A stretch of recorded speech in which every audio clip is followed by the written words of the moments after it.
এখানে পালিয়ে যাও, পুলিশ চলে এসেছে। বাচ্চা চুরি করা লোকজন এখানে আছে, তাদেরকে ছাড়বেন না। আমার বাচ্চাকে চুরি করতে চেয়েছিল, আচ্ছা খুঁজতেছে ওকে। আরে তাদেরকে কিভাবে বললো ওরে বাচ্চা চুরি করে নাই আমরা? ওরা আরো বাচ্চা চুরি করেছে, চুরি করবো চলো। আরে আমার বাচ্চা নিয়ে কোথায় যাচ্ছ? দাঁড়াও দাঁড়াও দাঁড়াও, তুমি এই বাড়িতে দেখো, আমি বাইরে দেখতেছি। ঠিক আছে স্যার, এখানে পেট্রোল আছে, এখানে আগুন ধরা দিবি। কোন পুলিশ আগুন দেখতে আমরা বাড়িতে ঢুকে যাবো, এর ভিতর ঢুকে বাচ্চাকে নিয়ে চলে আসবো আমরা। ঠিক মতো করতেছি। আপনি তো একটা বাচ্চার কথা বলেছিলেন, আপনি ঠিক মতো 10 লাখ টাকা রেডি করেন, কিছু এখনই ডেলিভারি করবো। এখানে পেট্রোল ডালে এখনই আগুন ধরিয়ে দেবো।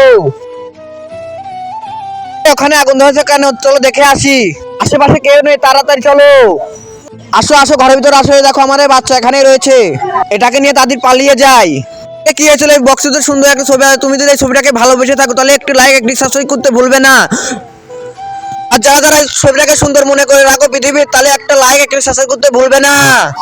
আরে আমার চুরি করা বাচ্চাটা কোথায় গেল? আমি তো তাকে দেখতে পাচ্ছি না, চলো আমরা তাদের পালিয়ে যাই।